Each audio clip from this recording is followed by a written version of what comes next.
नमस्कार साथियों, स्वागत है आपका कंसेप्ट नर्सिंग क्लासेस में। आज की क्लास में RRB nursing superintendent exam special practice test number 229 solve करेंगे। Question number 1, at the time of blood transfusion the patient starts feeling shivering and headache. What will be the initial action of the nurse? Blood transfusion के समय patient को कपकपी व सिर दर्द होने लगता है। नर्स का प्रारंभिक एक्शन क्या होगा? ऑप्शन ए, तुरंत चिकित्सक को सूचित करना।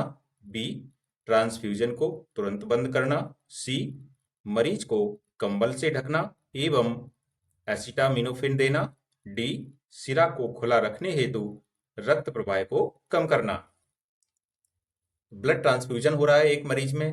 इस कंडीशन में कभी कभी कुछ मरीजों में कपकपी और सिर दर्द होने लगता है। तो ऐसी कंडीशन में जब कपकपी और सिर दर्द मरीजों को होने लगे तो ब्लड ट्रांसफ्यूजन को तुरंत ही रोक देना चाहिए। इसलिए यहां पर बी ऑप्शन करेक्ट हो जाएगा।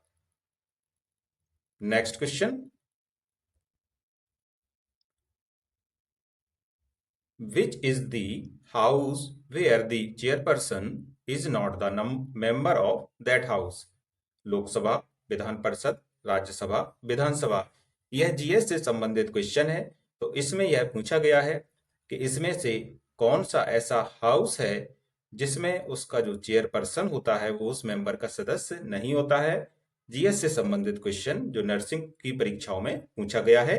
तो इसका करेक्ट आंसर होगा राज्यसभा।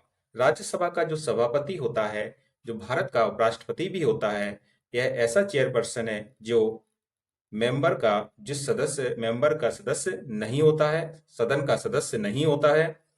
वर्तमान में हमारे देश के जो उपराष्ट्रपति और राज्यसभा के सभापति हैं, यह माननीय श्री जगदीप धनखड़ जी हैं। तो यह क्या है कि ये उच्च सदन होता है, केंद्र का उच्च सदन है और इसमें जो सभापति होते हैं ये सदन के सदस्य नहीं होते हैं। इसलिए यहाँ पर आंसर सी सही हो जाएगा। Next question, which non-invasive method is commonly used to treat narrowed coronary arteries? संकुचित कोरोनरी धमनियों के इलाज के लिए आमतौर पर कौन सी नॉन इन्वेसिव मेथड का प्रयोग किया जाता है? Option A, coronary artery bypass graft. B, angioplasty. C, valve replacement. D, heart transplant.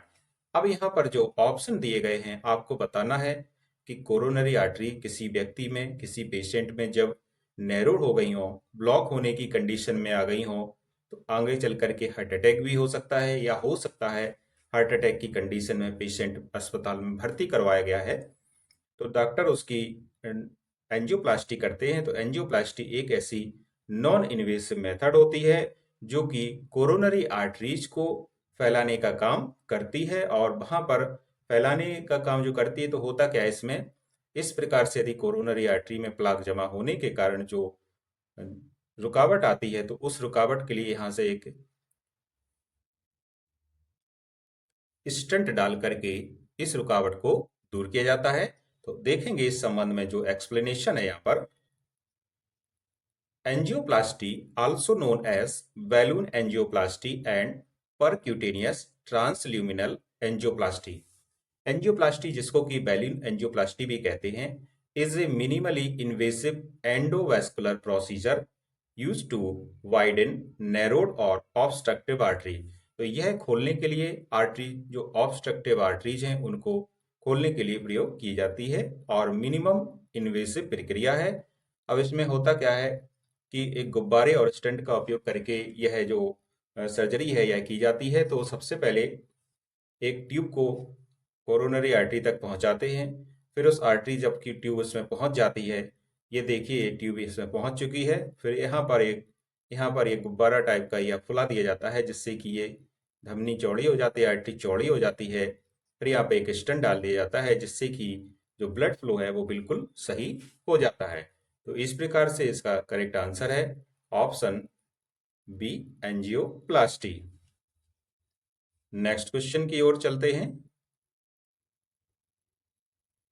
D-dimer test is used to rule out the presence of option A blood clots, B tumor, C glucose, D immunoglobulin। यहाँ पर D dimer test का संबंध में बात हो रही है, तो डी डाइमर टेस्ट का प्रयोग किया जाता है ब्लड क्लॉट को डिटेक्ट करने के लिए। डी डाइमर एक ऐसी प्रोटीन है जो यह बताती है, यदि इसका रिजल्ट पॉजिटिव आया है तो यह पता चलता है कि ब्लड में कहीं क्लॉटिंग हो चुकी है, तो इसलिए इसका आंसर ऑप्शन ए सही हो जाएगा। D-dimer test is a blood test that measures the amount of D-dimer in your blood. D-dimer is a protein that your body produces to break down blood clots. तो D-dimer जब आपका blood test किया गया और अचानक से उसमें D dimer की मात्रा पाई गई, तो डी डाइमर एक प्रकार की प्रोटीन होती है जो यह बताती है कि कहीं ना कहीं बॉडी में ब्लड क्लॉट बना है, इसलिए यह डी डाइमर पैदा हुआ है या डी डाइमर का जो रिजल्ट है वो पॉजिटिव आया है। तो ये कब किस कंडीशन में डी डाइमर टेस्ट कराया जाता है हम लोग अभी देखते हैं। तो डी डाइमर टेस्ट कराया जाएगा डीवीटी की कंडीशन में, मींस डीप वेन थ्रोम्बोसिस की कंडीशन हो, पल्मोनरी एम्बोलिज्म हो या डिसएमिनेटेड इंट्रावेस्कुलर कोआगुलेशन का टेस्ट कराना हो, तो डी डाइमर टेस्ट कराते हैं, जिससे कि ये पता चलता है कि बॉडी में कहीं पर क्लॉटिंग तो नहीं हुई है। नेक्स्ट क्वेश्चन की ओर चलेंगे। Mrs. Benita asked the nurse when to start eating after surgery. What is the most appropriate response by the nurse? Shrimati Binita surgery के पश्चात नर्स से खाना कब शुरू करने पर पूछती है। नर्स के द्वारा उपयुक्त प्रतिक्रिया क्या है? ऑप्शन ए, तुम्हें डॉक्टर से पूछना चाहिए। मुझे तुम्हारी भूख के बारे में बताओ। जैसे ही वाउल साउंड सुनाई दे तुम फ्लूइड डाइट प्रारंभ कर सकती हो। मैं शल्य क्रिया पश्चात सबसे पौष्टिक मेन्यू के बारे में सलाह हेतु आहार विशेषज्ञ से बात करूंगी। देखिए, जब किसी भी पेशेंट की सर्जरी होती है और सर्जरी के बाद उसको खाना कब खाना चाहिए, तो इसका सबसे अच्छा तरीका होता है कि जब ही बॉवेल साउंड आ जाए तो तुरंत ही शुरुआत में सांस से पहला हफ्ता क्या होता है कि फ्लूइड डाइट लेनी चाहिए, तो इसलिए इसका सी ऑप्शन करेक्ट हो जाएगा। जैसे ही वॉवल साउंड सुनाई दे तुम फ्लूइड डाइट प्रारंभ कर सकती हो। Next question. Most common malignancy in children. Option A lung cancer, B oral cancer, C leukaemia और डी हीमोफीलिया। यहाँ पे मैलिग्नेंसी की बात हो रही है, तो जहां भी मेडिकल भाषा में जो मैलिग्नेंट टर्म होता है, यह प्रदर्शित करता है, यह बताता है कि कहीं ना कहीं बहुत अधिक गंभीर स्थिति हो चुकी है। क्योंकि हमारे शरीर में भी दो प्रकार के ट्यूमर होते हैं, एक तो होता है मैलिग्नेंट ट्यूमर और एक होता है बेनाइन ट्यूमर। तो मैलिग्नेंट ट्यूमर का मतलब होता है कि ये कैंसरस स्थिति है। अब इसमें है क्या कि जो चार ऑप्शन आपके सामने दिए गए हैं, इसमें आपको यह बताना है कि बच्चों में ये जो डिजीजेस हैं इनमें से सबसे ज्यादा क्या देखने को मिलता है। तो ये है ल्यूकेमिया, जिसको कि हम लोग ब्लड कैंसर कहते हैं, इसलिए यहाँ पर सी ऑप्शन करेक्ट हो जाएगा। Next question. Which nursing theorist believes that patients are capable of taking care of themselves? कौन सी नर्सिंग थ्योरिस्ट यह मानती है कि रोगी स्वयं की देखभाल करने में सक्षम होते हैं? Option A Dorothy Orem, B Madeleine Leininger, C Martha Rogers, D sister Callista Roy. Correct answer होगा ऑप्शन ए डोरोथी ओरम। यह ऐसी नर्सिंग थ्योरिस्ट हैं जो यह मानती हैं कि पेशेंट कैपेबल होते हैं अपनी स्वयं की देखभाल करने में।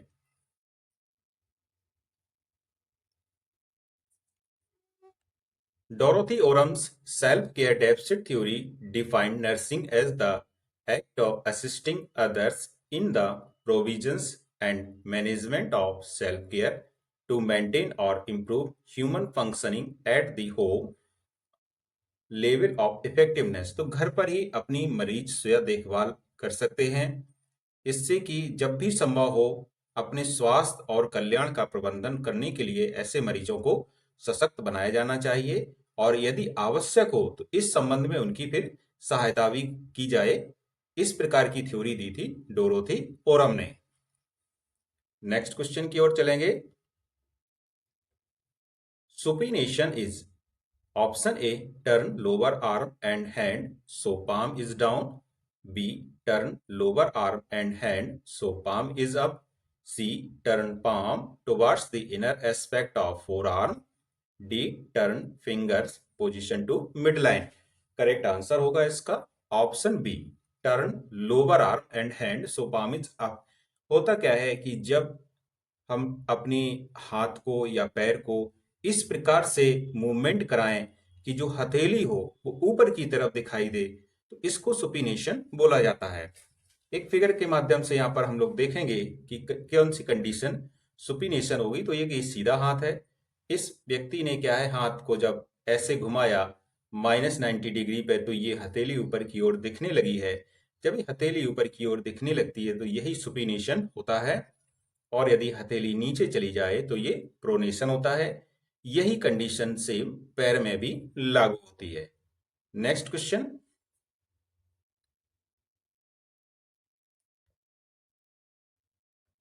The term used for a normal respiratory rhythm and depth in a patient is. एक मरीज में सामान्य श्वसन लय व गहराई के लिए प्रयुक्त शब्द है यूपनिया, एपनिया, ब्रेडीपनिया, टैकीपनिया। तो जो नॉर्मल शब्द है, नॉर्मल रेस्पिरेटरी रिदम के लिए जो टर्म प्रयोग किया जाता है यह होता है eupnoea. So the correct answer is option A. Eupnoea is a term for normal and rhythmic breathing that occurs when you are resting. Resting में हो जब कोई व्यक्ति, तो उसके लिए जो टर्म प्रयोग किया जाता है लयबद्ध श्वसन का, एक रिदमिक श्वसन का, रिदमिक ब्रीदिंग का, इसको यूपनिया बोलते हैं। इस फिगर के द्वारा, इस ग्राफ के द्वारा हम लोग समझ सकते हैं कि किस प्रकार से यूपनिया में रिदमिक रेस्पिरेटरी पैटर्न्स ये बने हुए हैं। Next question. कौन से युद्ध के दौरान संयुक्त राज्य अमेरिका ने मिलिट्री हॉस्पिटल स्थापित करने हेतु फ्लोरेंस नाइटिंगेल से सहायता मांगी थी? ऑप्शन ए क्रीमिया का युद्ध, बी प्रथम विश्व युद्ध, सी द्वितीय विश्व युद्ध, डी नागरिक युद्ध। करेक्ट आंसर होगा ऑप्शन ए। क्रीमिया के युद्ध में यूएसए ने मिलिट्री हॉस्पिटल स्थापित करने के लिए फ्लोरेंस नाइटिंगेल से सहायता मांगी थी, इसलिए करेक्ट आंसर है option A. Next question. Dissemination methods except of research can be done by following। प्रसार के तरीके शोध को छोड़कर निम्नलिखित कार्य किए जा सकते हैं।